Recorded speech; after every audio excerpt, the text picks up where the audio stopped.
नमस्कार दोस्तों, आप सभी का स्वागत है हमारे इस चैनल में। और आज आप सबके बीच एक बहुत ही प्यारा गीत लेकर के आया हूँ जो कि निर्गुण गीत है। और दोस्तों उम्मीद करता हूँ कि ये गीत आप लोगों को बहुत ज़्यादा पसंद आएगा। आइए मैं आप लोगों को गीत सुनाता हूँ।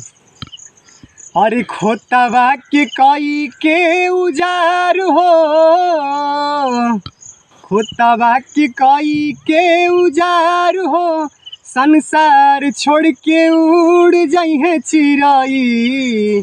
खोतवा के कई के उजार हो, संसार छोड़ के उड़ जाइए चिड़ई। कि उड़ जाइए चिड़ई हो, उड़ जाइए चिड़ई। अरे उड़ जाइए चिड़ई हो, उड़ जाइए चिड़ई। छूट जाई घरवा दुआर हो, छूट जाई घरवा दुआर हो, संसार छोड़ के उड़ जाइए चिड़ई। छूट जाई घरवा दुआर हो, संसार छोड़ के उड़ जाइए चिड़ई। और क्या?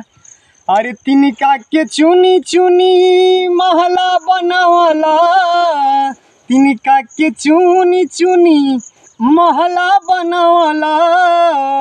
अपना के सुतेला सजरिया सजावला, अपना के सुतेला सजरिया सजावला। होई जाई सब कुछ बेकार हो,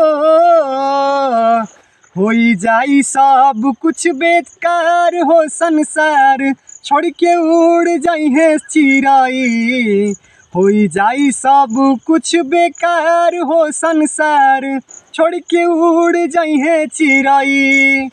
आ जवना रे धनवा पे करेला गुमान हो, जवना रे धनवा पे करेला गुमान हो।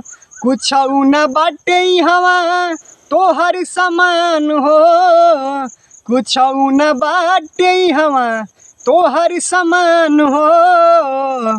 कि हट सब माया के बाजार हो, हट सब माया के बाजार हो, संसार छोड़ के उड़ जाइए चिड़ई। खोतवा के कई के उजार हो, संसार छोड़ के उड़ जाइए चिड़ई। अब से प्रभु जी के पौआ पखार ला, अब से प्रभु जी के पौआ पखार ला। डूबत जिंदगिया के अपना संवार ला, डूबत जिंदगिया के अपना संवार ला। बतिया पकैला विचार हो, बतिया पे कैला विचार हो, संसार छोड़ के उड़ जाइए चिड़ई। खोतवा के कई के उजार हो, संसार छोड़ के उड़ जाइए चिड़ई।